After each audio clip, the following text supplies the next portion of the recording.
जय श्री माताजी। ऑनलाइन उपस्थित विश्व के सभी साधकों का सुबह के ध्यान सत्र में हार्दिक स्वागत है। परम पूज्य श्री माताजी को वंदन करके हम सब ध्यान की स्थिति में बैठते हैं।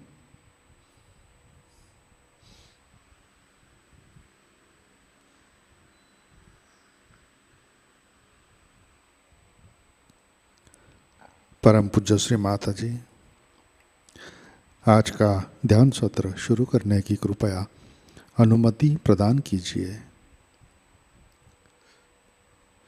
सामूहिक बंधन।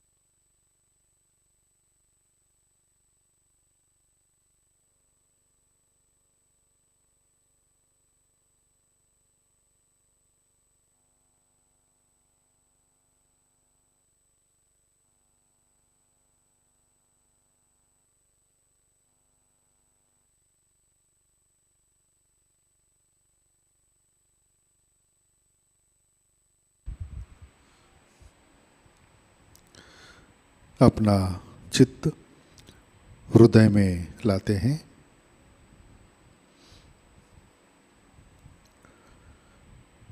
परम पूज्य श्री माताजी कृपावंत होकर आप हमारे हृदय में विराजिए। श्री माताजी आपकी कृपा में हमारा हृदय निर्मल, शुद्ध एवं विशाल बनाइए।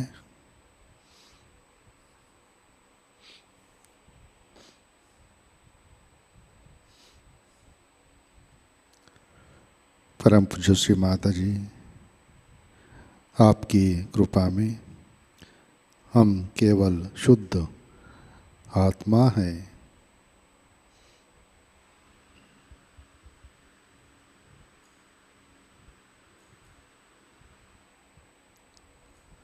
श्री माताजी कृपा कर हमारा आत्म तत्व जागृत कीजिए, प्रकाशित कीजिए।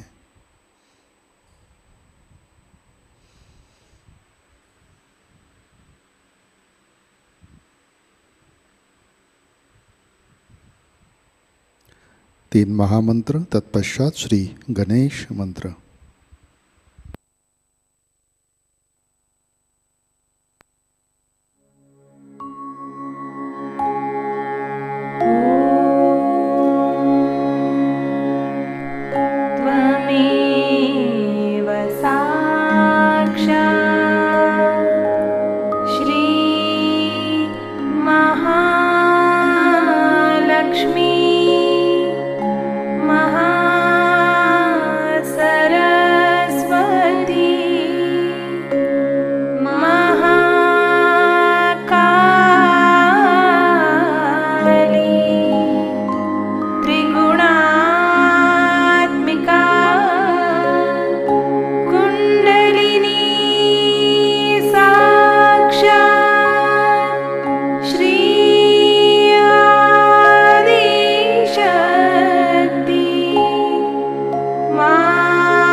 श्री कल्की साक्षात् श्री सहस्रार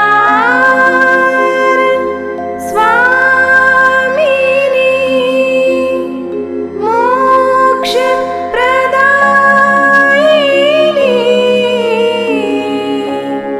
माताजी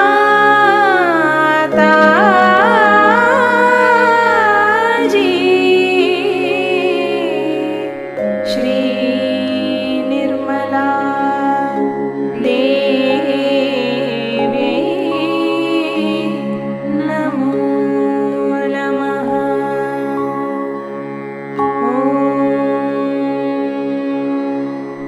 त्वमेव साक्षात् श्री गणेश साक्षात् श्री आदिशक्ति माताजी श्री निर्मला देवी नमो नमः।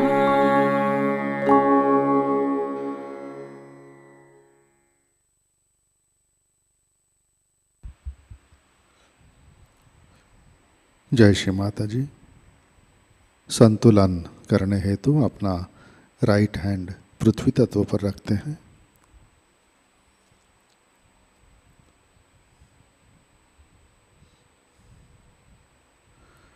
अपना चित्त ईड़ा नाड़ी और सहस्रार पर,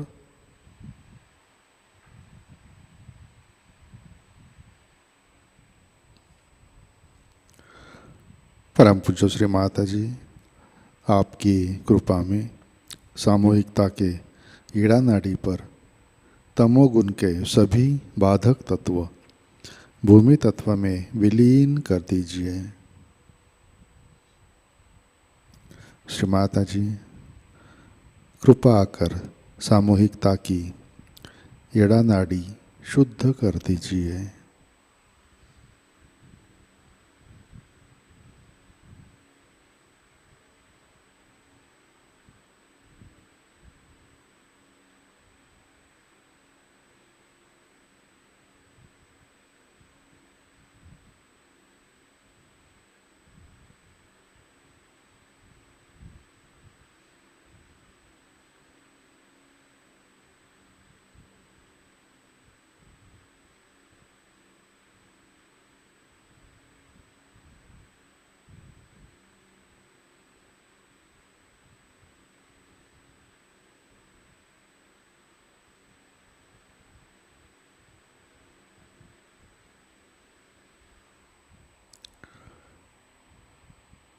राइट हैंड गोद में, लेफ्ट हैंड आकाश की तरफ।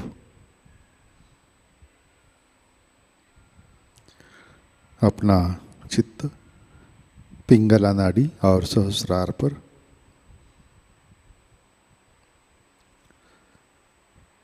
परम पूज्य श्री माता जी आपकी कृपा में सामूहिकता के पिंगला नाड़ी पर रजोगुण के सभी बाधक तत्व अहंकार आकाश तत्व में विलीन कर दीजिए। श्री माता जी कृपा कर सामूहिकता की पिंगला नाड़ी शुद्ध कर दीजिए।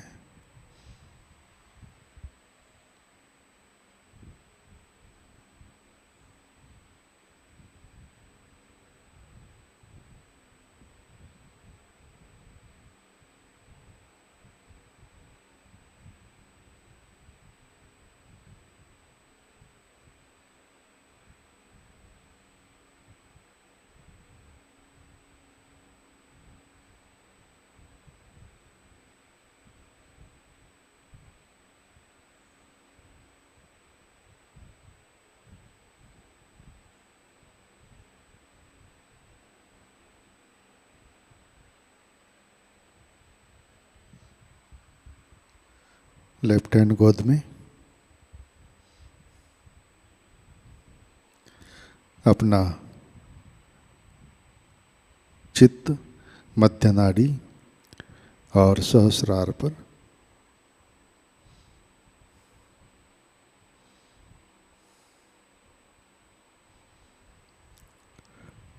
परम पूज्य श्री माता जी, कृपा कर हमें संतुलन दीजिए, हमें वर्तमान में रखिए।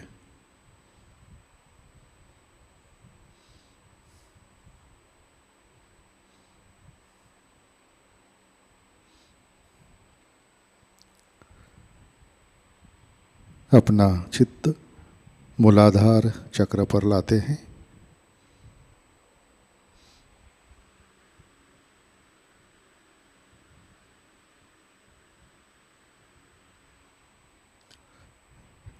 परम पूज्य श्री माता जी, आपकी कृपा में सामूहिकता के मूलाधार चक्र पर श्री गणेश जी की शक्ति जागृत कीजिए, कार्यान्वित कीजिए।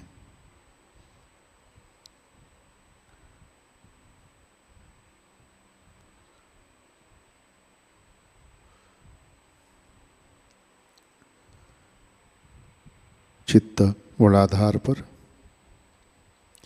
श्री कुंडलिनी गौरी माता साक्षात। ओम त्वमेव साक्षात् श्री कुंडलिनी गौरी माता साक्षात् श्री आदिशक्ति माताजी श्री निर्मला देवै नमो नमः।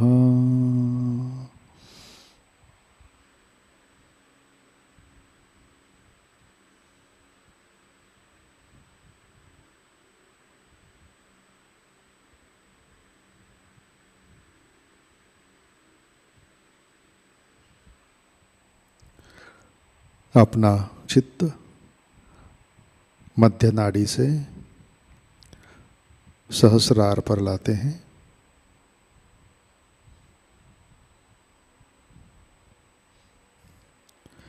परम पूज्य श्री माता जी, कृपावंत होकर आप हमारे सहस्रार पर विराजिए।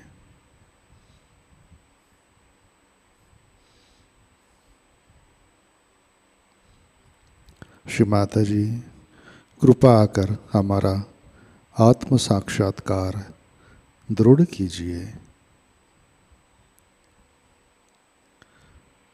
कृपा कर हमें निर्विचारिता प्रदान कीजिए।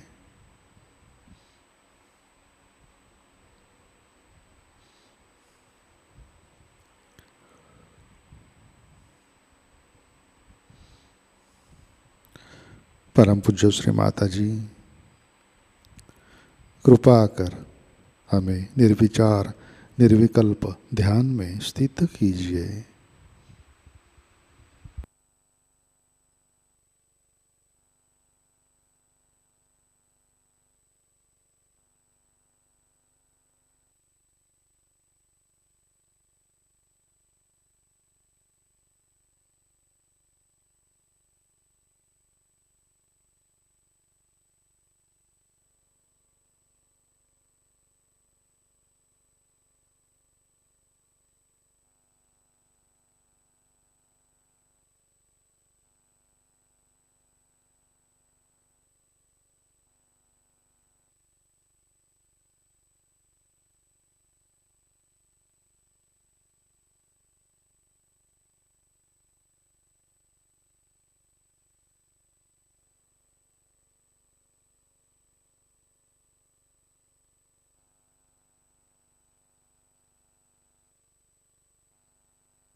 जय श्री माता जी।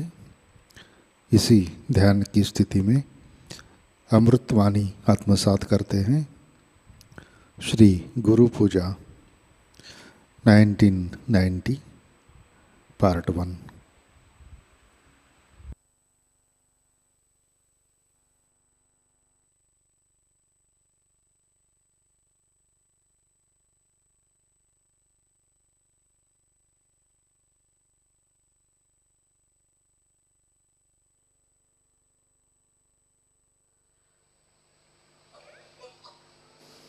In Sahajayoga,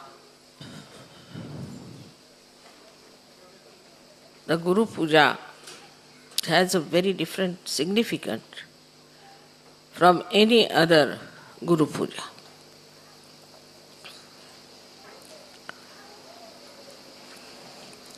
When you worship your Guru, you are also worshipping the Guru within you.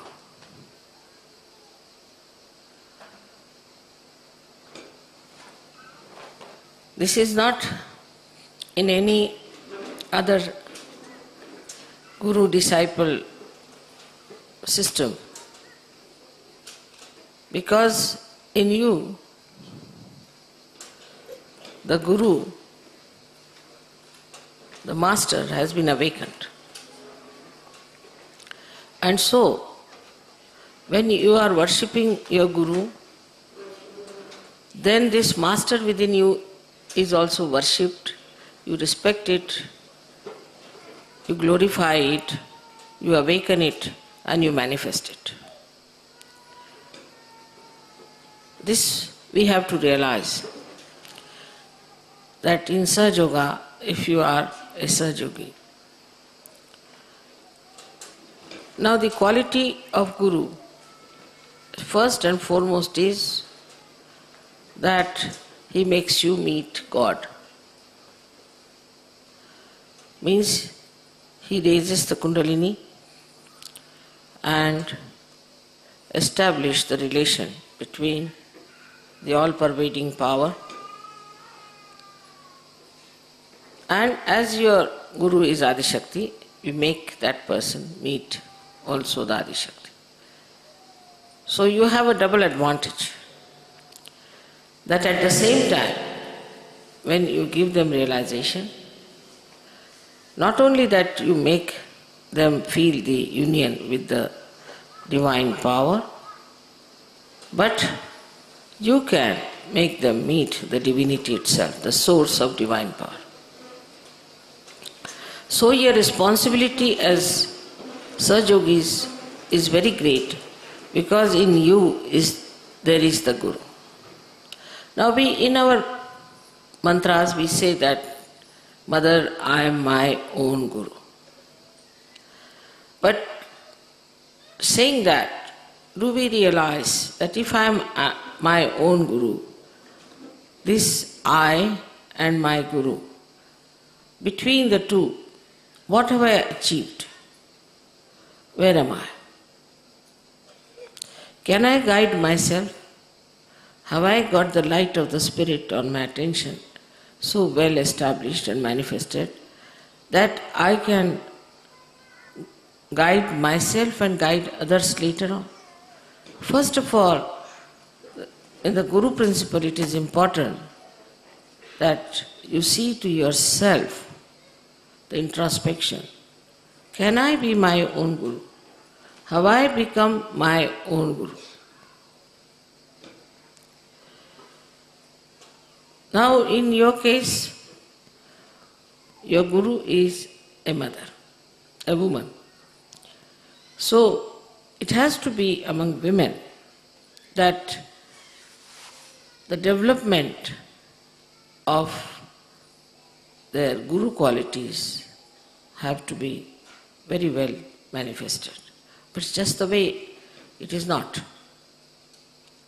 For them, they are still the mothers, or they are the wives, or they are Sahajoginis. But they don't realize that you are also the Gurus.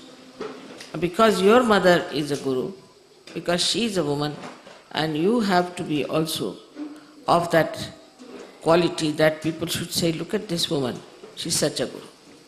But still, as I hear from the different leaders, that the ladies are absolutely still very much far away and are very few who can be called as real Sahajayoginis. It's a sad thing to hear. Because if you still keep to all these mundane things of womanhood and the drawbacks of womanhood, which has come out of domination maybe because of always they were shown to be something lower. Especially in the Christian religion, they were never regarded as something holy. They have this kind of a diffidence in them that they don't understand that dharma can be established more by women than by men. And the Guru's work is to establish the dharma in the society, in the family, in relationships.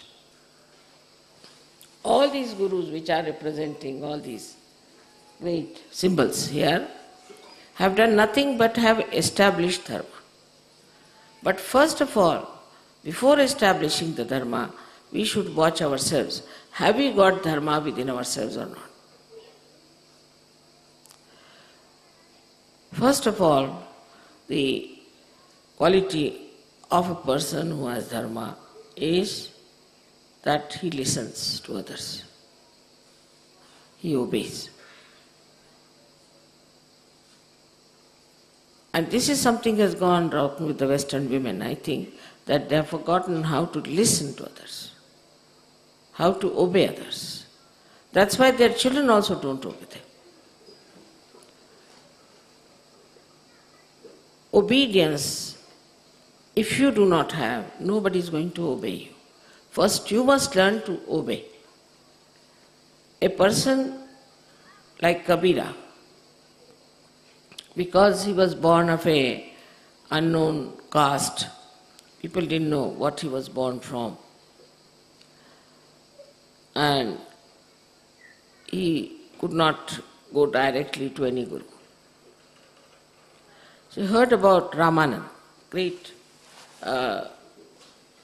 guru of those days, who used to go to the river Ganges every morning to have his bath. So one day on his steps, Kabira kept lying, and in the darkness, the guru could not see, and he touched him with his feet. He said, "Who are you?" So he said, "I'm Kabir, and I'm your disciple." And he caught hold of his feet. And when he caught hold of his feet, he said, "All right, come along." And then he became such a great saint in India. People know him more than they know his guru. He became so great. The basic thing is humility. Yesterday you saw how the musician was humble. All the time he was humble. He didn't know how to express his humility every time. All the time he was humble. Because in humility only you can receive the blessings. You can receive the quality that is of your guru. Now for a guru, as you have seen, that in my own way, in my own image, you have to come up. First of all, your life should be absolutely transparent. Transparency is the essence of Sahajayoga. Everybody should know what you are doing, where you are going, what is the way you live, what is the way you are behaving. I have seen people who are gurus, also in the sense that we call them leaders, or we can call them sub-gurus, or they cannot be called as priests, but I can say communication centers as they are. In them, you find that they are very fussy type of people. Always think about their body, always think about their comfort, always grudge about what's nobody looked after them, as if they suffer from persecution mania. Or they will grudge about food. I didn't eat my food for one day, it doesn't matter. For a guru, it's better to starve for about 3-4 days nicely, so that you get over this idea of hunger. You'll be surprised, since I'm here, I have not eaten anything much. I'm just drinking something, because just the guru has no hunger, right? Because it is in your stomach, the guru vibrations are so much that you don't feel like eating anything. So then what do you eat and how do you eat and all these things that we have given up to come to Sahajayoga. So even if leaders have this nonsense in their head, what do you get to eat? I mean, this is the basics, absolutely. And when I hear some people telling me, oh, what did they eat and how did they eat and all, it's like, I feel they are like tourists in Sahajayoga. Just come in Sahajayoga like tourists to see places and go around and to know where you get, in what restaurant you get good food and cheaply. All this is so basically, absolutely not a manifestation of Guru principle. Now you have seen your Guru as she is. I do not know what I eat, what they give me, what I want. They go on giving me whatever they think I like.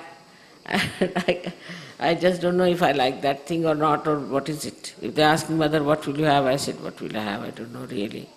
What will I have? Anything. So there has to be no choices. First of all, not to waste your attention on choices. Of course, only on vibrations. I mean, supposing you go to a restaurant, find all kinds of funny vibrations there, people are getting drunk or anything, then of course you should say. But all the choices must be based on vibrations and not on material things. That you get something nice there, let's go there, and they'll travel for 50 miles to go eat something nonsensical. It should be all nonsense for all Sahajogis. And when I say Sahajogi, it means also Sahajoginis. So the food part of it is aswada. You should not have any taste for any special food. Especially in France, to say that people may not like. But French are very, very conscientious or aware about the food part. I don't know how far they make really good food, but at least they think they eat very good food.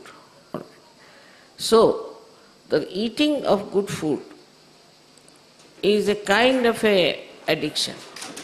It's a kind of an addiction. It's something like drug, that you must have good food. So Zen started this system of what they call the tea ceremony. In the tea ceremony, what he did, I mean, I have been through that, and it's really quite a test of people. With me it was all right, but the rest of them got really frightened. That in the tea ceremony, whatever rituals they do, they give you a tea, which is so bitter, we can say quinine raised to power 108, it's like that. And they give you very nicely, handle you with such ritual that you have to take it. So first they say you see the cup without thinking. So he tried to make thoughtless awareness through the cup. I don't know how much one can achieve with that. But that tea that you take once, your tongue is good for anything. And to compensate it, they give you something sweet, which is again sweetness raised to power 108. So sweet that it becomes bitter. So sweet. So this is just to conquer the tongue. Zen must have thought that better give them this tea ceremony, where there is no tea, there's nothing but just you really give such shocks to your tongue so that after that you can eat whatever you get. And that's why you must know that Japanese can eat anything. They have solved their food problem because they can eat anything. They can just fish out some crabs, or could be some prawns, just peel them out like peanuts and eat them like that. I think Zen has solved this problem for them because they have food shortage. And this is how they can eat everything. They can eat the bark of the tree, they can eat the snake, they can eat the lizards, they can eat the frogs, everything they can eat. So all their eating problems are solved in that country by Zen, I think, because you have no taste. But in this, I think the worst in the whole world are Indians. They are the fussiest people for food because their women have spoiled them. They know very good cooking and they know how to handle their husbands by cooking very well. And the way they cook food for them, you see, the men have to go back to Indian food. Now, even if they travel the whole world, they'll need Indian food. They can't get over their tongues. It is such a big conditioning in India of food that I just don't know how will they get out absolutely the basics which are important. Gandhiji tried that very much in the ashram. He used to give horrid food, boiled food with the oil of mustard on top, and nobody could eat that, raw. And he used to make everybody eat that. Not only that, he would make them clean the bathrooms, WCs, everything so that you get rid of your nose also, that you need everything. Because so many people, while eating also in India, will put something to their nose, so they smell everything. So they're oversensitive to their tongue and to their nose, but not to their eyes. To eyes they are not. For eyes, I would say the most sensitive people are Japanese and Chinese. And also the Western people are very much sensitive because they don't like to see anything dirty, filthy or ugly. Indians won't mind any dirt, filth, anything, just like dogs and horses or buffaloes. They can walk through any dirt, filth, anything.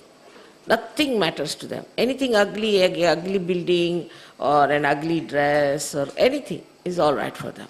It doesn't matter. To their eyes, it doesn't matter at all. Only thing, kitchen should be clean and they are all the time in the kitchen. So we don't have to learn all these bad things from Indians. There are some good things they have. But there are certain things, theirs are very bad conditioning. And the next to that are, I think, the French. But if you eat English food, you can become quite good because there's no taste in English food.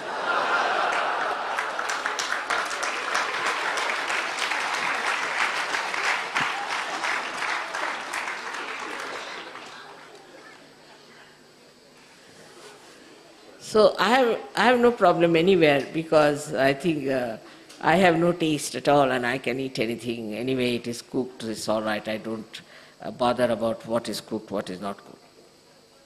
But if you have some French people for a dinner in a restaurant, they'll spend 45 minutes deciding what they are going to eat. And what a waste of energy. 45 minutes just to decide what they are going to eat. After all, what is so great, what you are going to eat? It's all there, just one thing everybody should have. So for Sahajogis, it is important to give up this idea, I will have this. First of all, nobody should ask, what will you have? To me also. I do not like people asking me questions, what will you have? Because I have to think about it and I want to be nirvichara.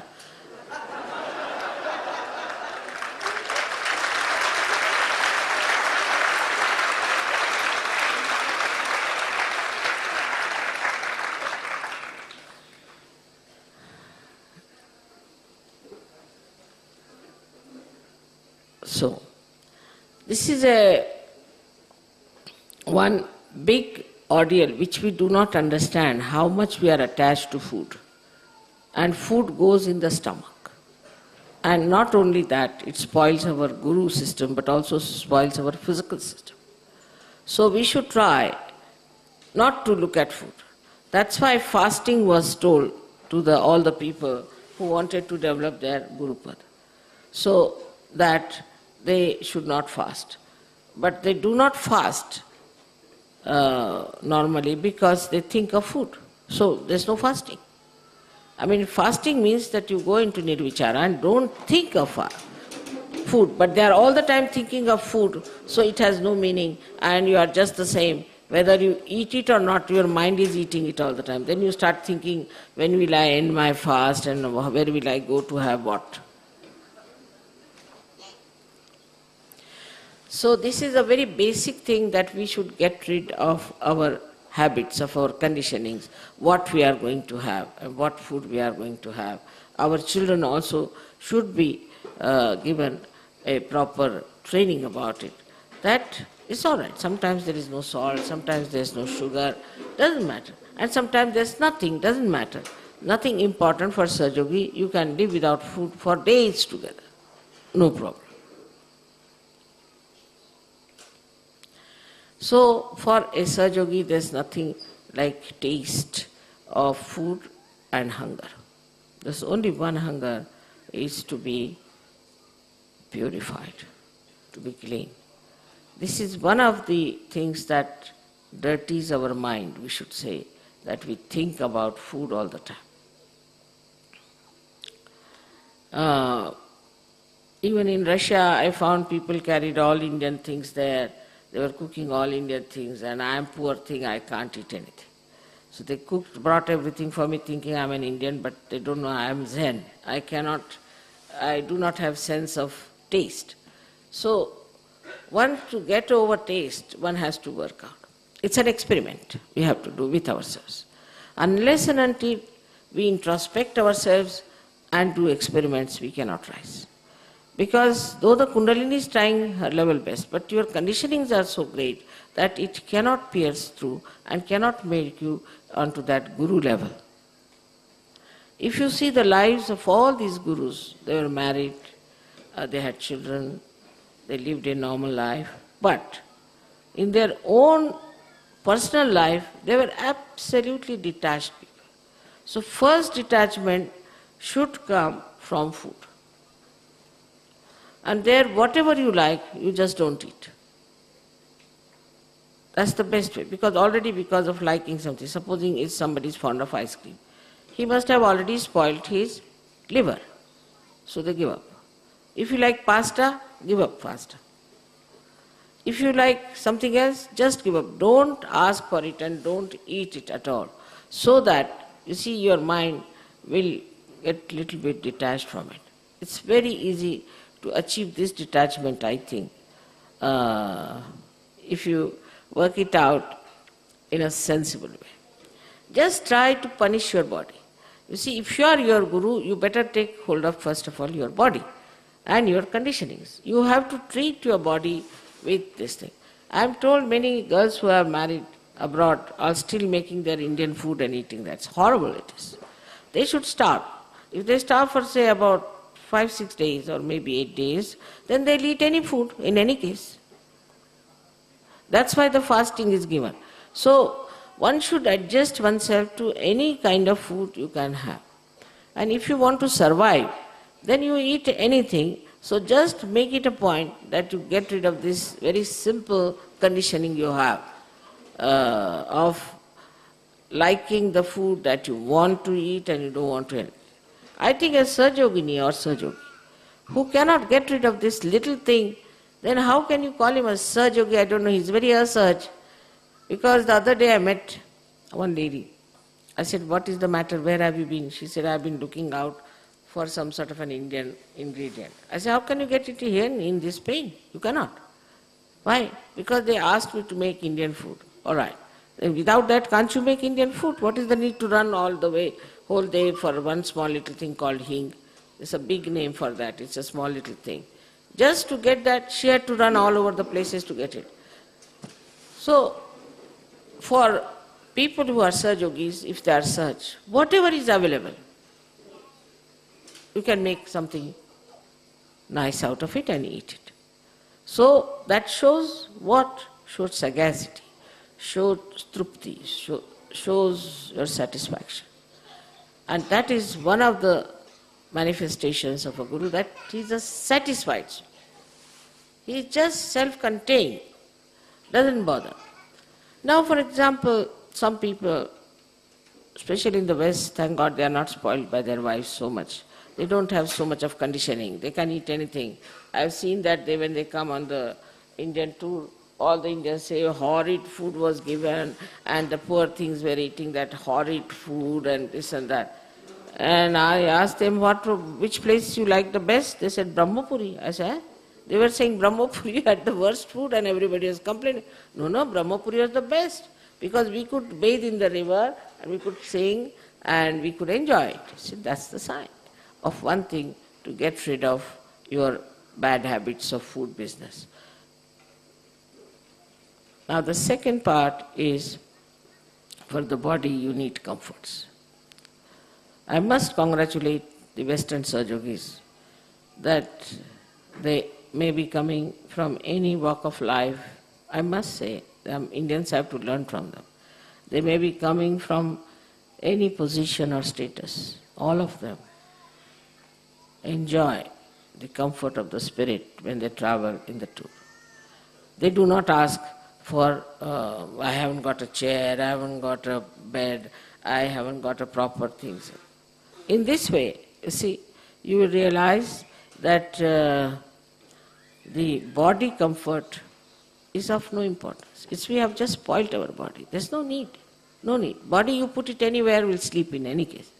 If you cannot sleep for 2 nights, all right, put on some music for 1 night or 2 nights as we had here. You will sleep anyway.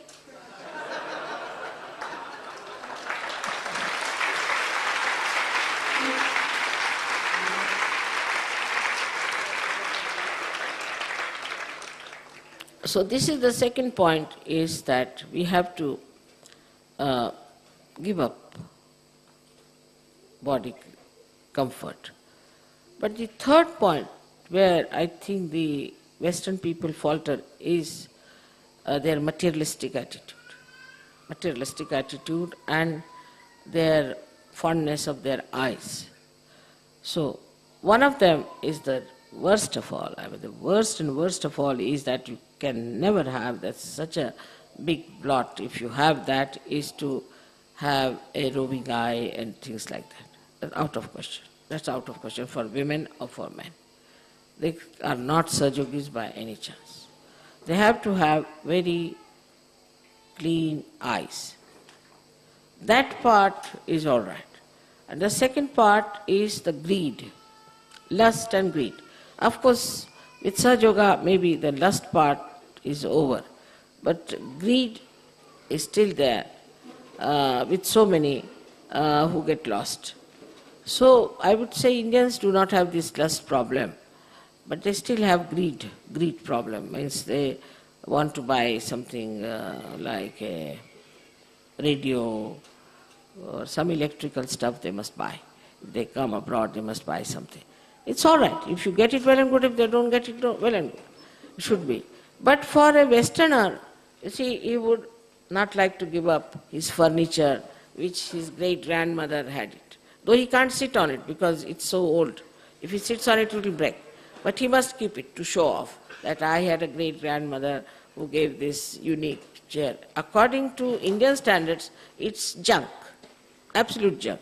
Because it is good for nothing, you put it in the drawing room, nobody can sit on it, and it looks junky. But according to the Western mind, the older it is, the better, whether it is a junk or anything. He'll have so many junks in the house, and then they will sell like hotcakes. Because there's a very subtle materialistic attitude towards matter, that this will sell like hotcakes if I sell it, because there must be another mad Westerner who would like to buy that junk. See, so this junk that you have in the house is better to get rid of, because God knows how many people must have used, like it's like a grave in the house. It's a grave. So to have, then also the antique jewelry.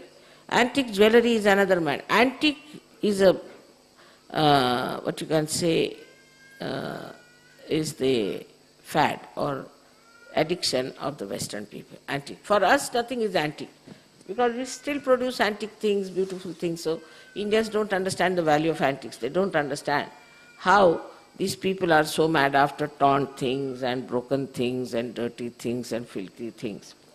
But the Western mind has been brought up that way. Now in these antique things, I have seen that once I went to somebody's house, you see, and he asked me with very great honor to sit on his chair. And as soon as I sat on the chair, I thought there were snakes and there were scorpions all biting me. I got a fright, I said, what is it? He said, this is from great-great-great-grandmother. You see, she gave us this thing.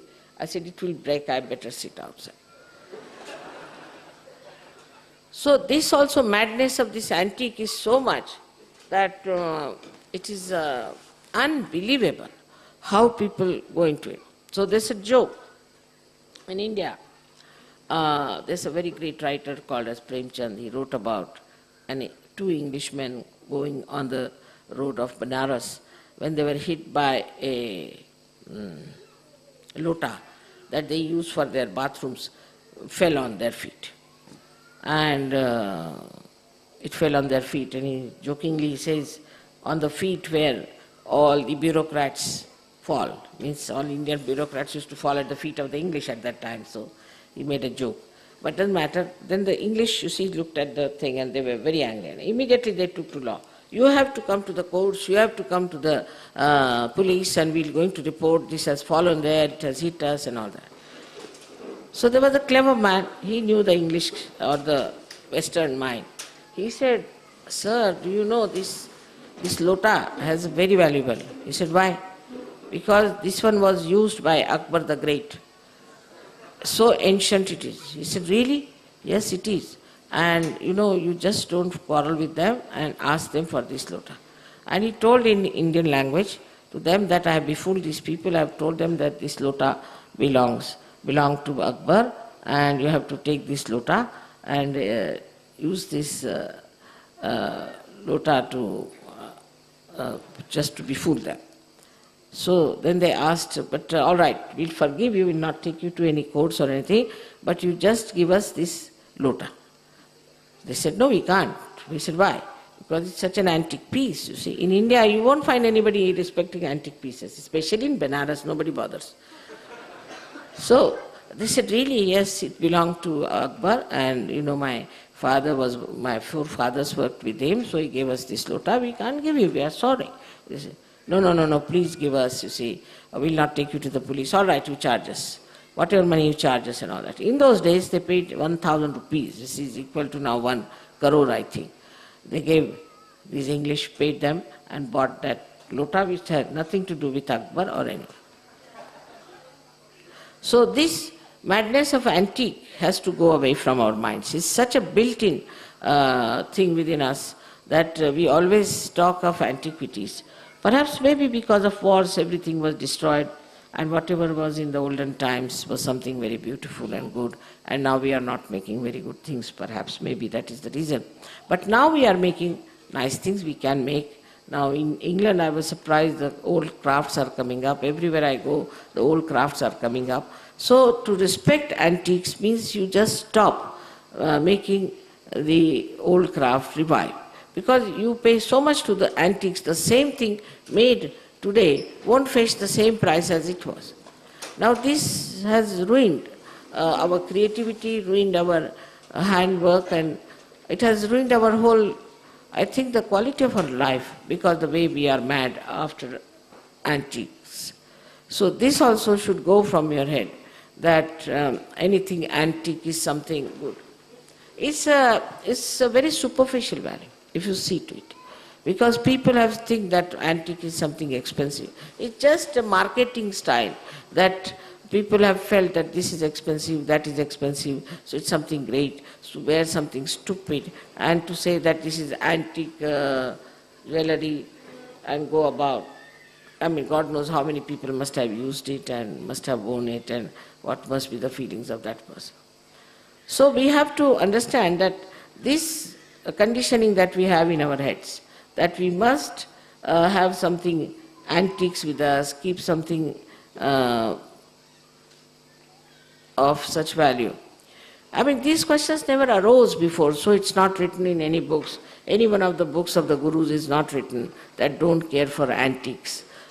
They have written don't drink, don't smoke, all other things which spoils your nabi. They have written all these things. But they have not written that don't worry about antiques so much. You see, and I find that's a craze nowadays, and so we have to tell people that we have to be careful. Moreover, I feel the very people have gone to drugs, and that maybe that because they use so much antiques that the bhoots from the antiques must have got them. Can't understand that why people are so melancholy all the time, crying, weeping and all.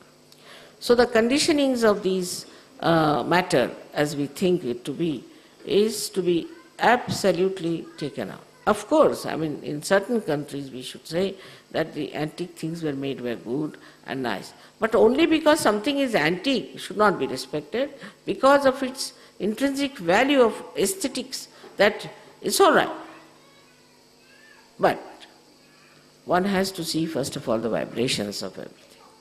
If the vibrations are good, then you should accept. Otherwise, no. Because we have the language of vibrations. And we have to use the language of vibrations.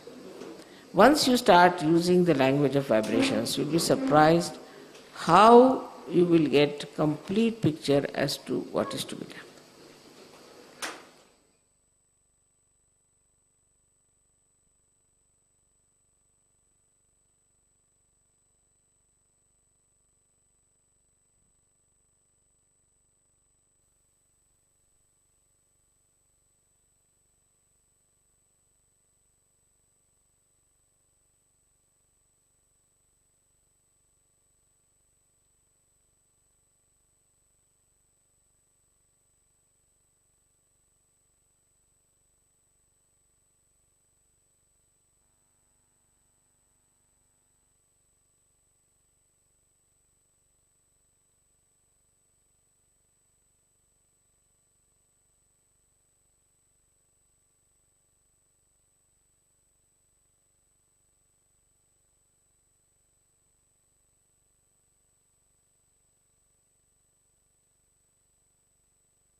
जय श्री माता जी। श्री आदिशक्ति मंत्र। ओम त्वमेव साक्षात् श्री आदिशक्ति माताजी श्री निर्मला देवै नमो नमः।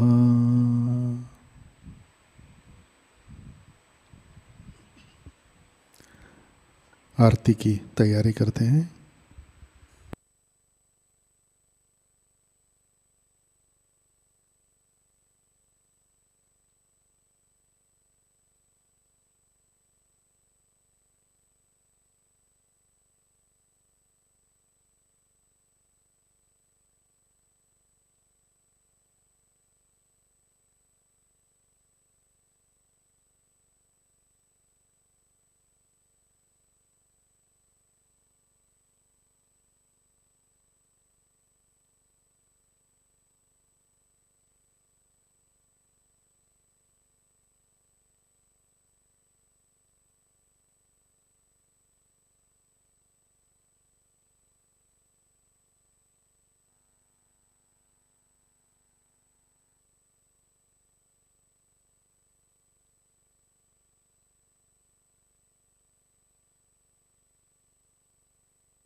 सबको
शक्ति माता जी श्री निर्मला देवी की जय।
परम पूज्य श्री माता जी, आज का ध्यान हम आपके श्री चरणों पर समर्पित करते हैं। परम पूज्य श्री माता जी, कृपा आकर हमारे अंदर गुरु तत्व प्रस्थापित कीजिए। कृपा आकर हमें स्वयं का गुरु बनाइए। परम पूज्य श्री माता जी, कृपा आकर हमारे अंदर मातृत्व की शक्ति वृद्धिंगत कीजिए। हमारे भवसागर में धर्म की स्थापना कीजिए। कृपा आकर हमें आज्ञाधारक बनाइए। हमें विनम्रता दीजिए।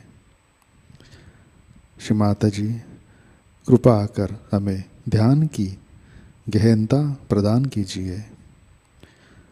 श्री माता जी, कृपा आकर हमें भौतिक सुख और आस्वाद से अलिप्त रखिए। हमें निर्विचारिता प्रदान कीजिए। श्री माता जी, कृपा आकर हमारी बुरी आदतें संस्कार नष्ट कीजिए। कृपा आकर हमें संतुष्ट और समाधानी बनाइए। परम पूज्य श्री माता जी, आपके श्री चरणों पर हमारा कोटि कोटि नमन, कोटि कोटि नमन, अनंत कोटि नमन।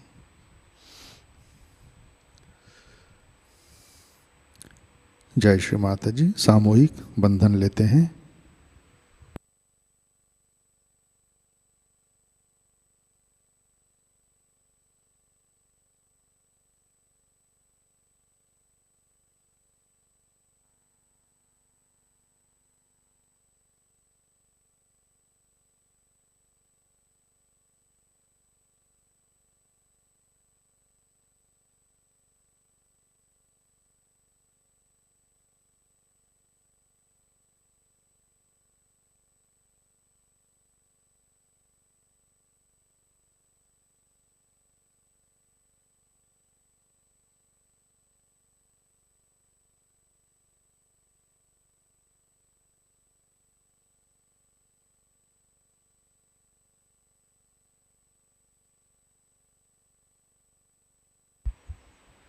जय श्री माता जी।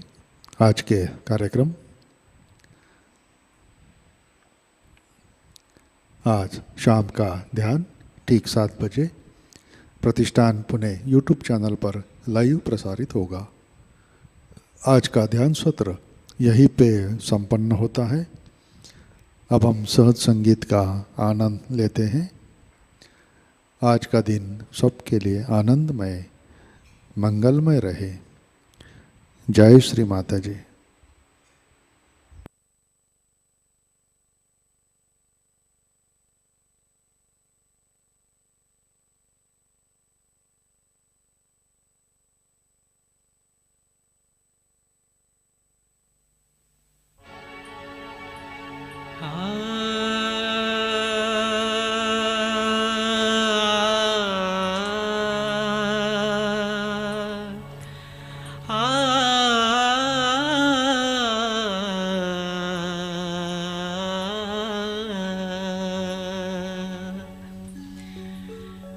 जिसकी जुबां पे माँ निर्मल का नाम आ गया, उस प्राणी को जन्मों का आराम आ गया। जिसकी जुबां पे माँ निर्मल का नाम आ गया, उस प्राणी को जन्मों का आराम आ गया। जिसकी जुबां पे माँ निर्मल का नाम आ गया, प्राणी को जन्मों का आराम आ गया। वो दुख न कभी फिर पाए, वो हर पल ही मुस्काए। वो दुख न कभी फिर पाए, वो हर पल ही मुस्काए।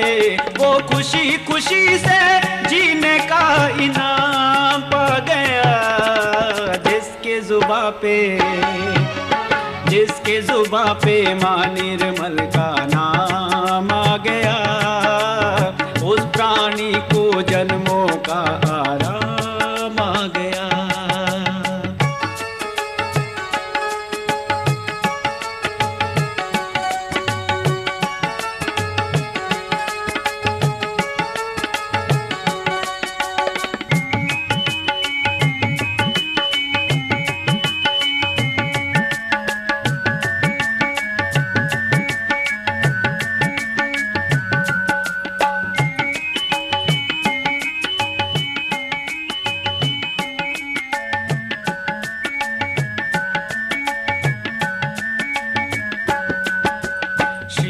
जी के जिन चरणों ने डूबते पत्थर तारे, डूबते पत्थर तारे।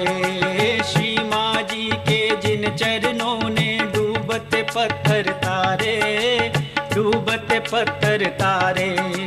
जब जब डोले भंवर में नैया, माँ ने दिए सहारे, माँ ने दिए सहारे। जब जब डोले भंवर में नैया, माँ ने दिए सहारे, माँ ने दिए सहारे। माँ सबकी है हितकारी, माँ को पूजे दुनिया सारी। माँ सबकी है हितकारी, माँ को पूजे दुनिया सारी। माँ के चरण कमल में जो भी मुकाम पा गया, जिसकी जुबां पे मां निर्मल का नाम आ गया, उस प्राणी को जन्मों का आराम आ गया।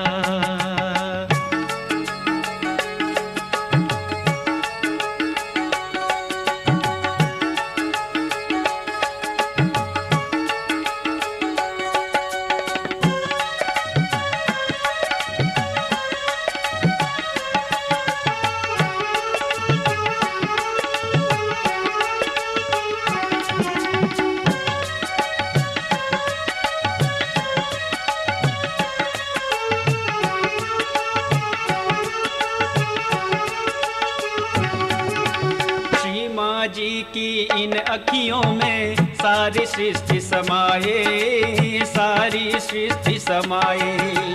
श्री माँ जी की इन अखियों में सारी सृष्टि समाये, सारी सृष्टि समाये। देकर प्यार श्री माँ जी ने ये दुनिया नहीं बसाए, दुनिया नहीं बसाए। देकर प्यार श्री माँ जी ने ये दुनिया नहीं बसाए, दुनिया नहीं बसाए। दो अखियां हमन में धर लो, दो अखियां हमन में धर लो। श्री माँ जी को दिल में रख लो, श्री माँ जी को दिल में रख लो। समझो तो छोटा सा जीवन ये काम आ गया, जिसकी जुबां पे मां निर्मल का नाम आ गया, उस प्राणी को जन्मों का आराम आ गया।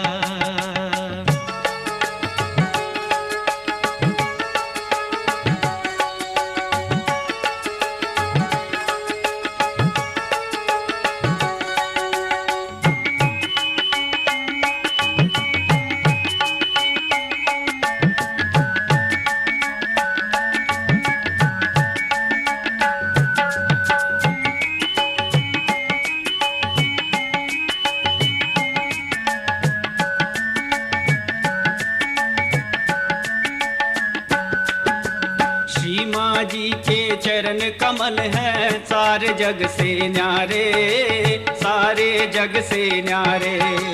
श्री माँ जी के चरण कमल हैं सारे जग से न्यारे, सारे जग से न्यारे। कैसा भी कोई पापी हो वो माने पल में तारे, माने पल में तारे। कैसा भी कोई पापी हो वो माने पल में तारे, माने पल में तारे। चाहे गौतम ऋषि की नारी केवट की नाव बेचारी, चाहे गौतम ऋषि की नारी केवट की नाव बेचारी, वो तारा जगत से जिसको माँ का प्यार भा गया, जिसके जुबां पे माँ निर्मल का नाम आ गया, उस प्राणी को जन्मों का आराम आ गया।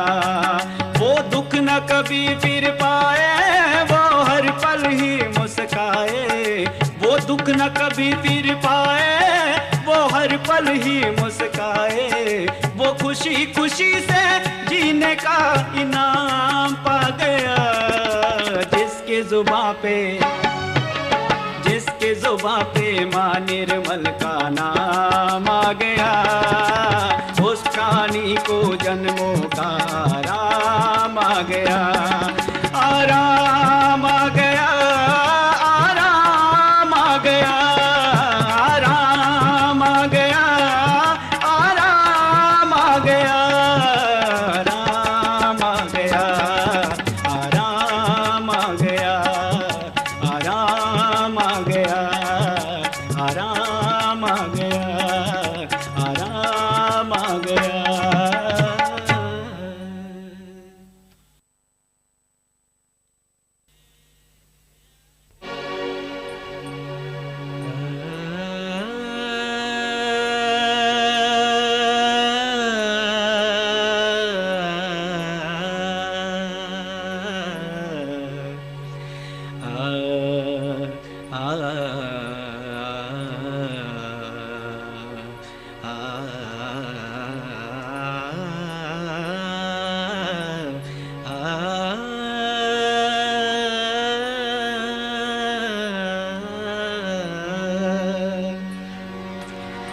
जे का गया मैं दोषी हाँ, मेरा चुन चुन खायो मां, दो नैना मत छुइयो,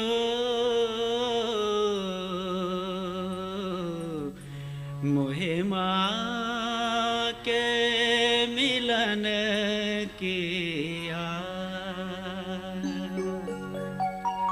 मोहे लागी लगन माँ के चरणन के, मोहे लागी लगन माँ के चरणन के, मोहे चाह नहीं कछु पावन की, मोहे चाह नहीं कछु पावन की, मोहे लागी लगन माँ के चरणन के, मोहे लागी लगन माँ के चरणन के।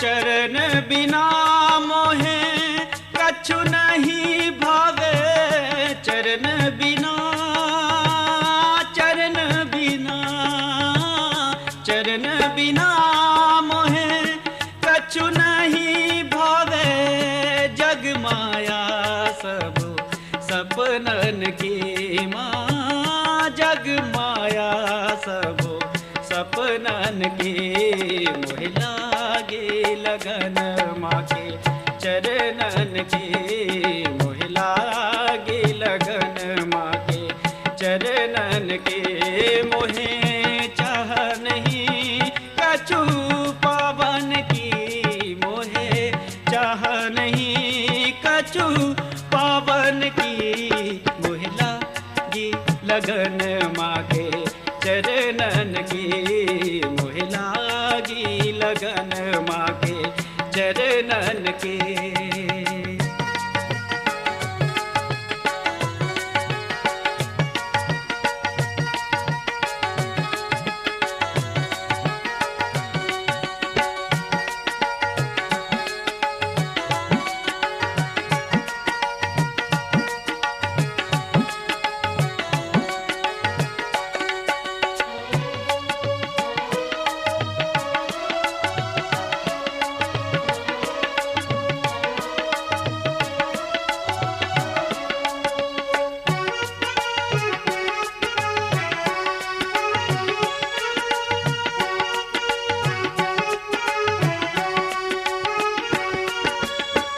भवसागर सब सूख गए अब, भवसागर सब सूख गए अब, फिकर नहीं मोहे तरनन की माँ, फिकर नहीं मोहे तरनन के, मोहे लागी लगन माँ के चरणन के, मोहे लागी लगन माँ के चरणन की, मोहे चाह नहीं कछु पावन की, मोहे चाह नहीं कछु पावन की, मोहे लागी लगन माँ के चरणन की, मोहे लागी लगन माँ के चरणन की।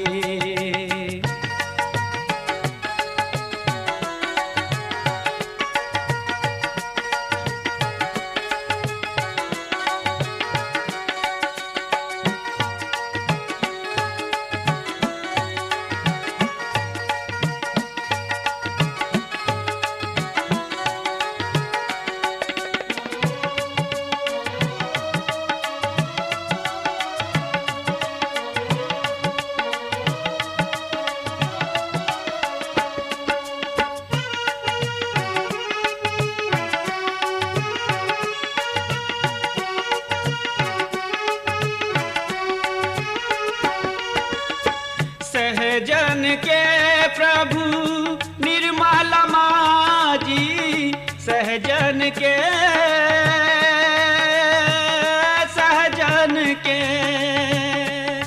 सहजन के प्रभु निर्मल माँ,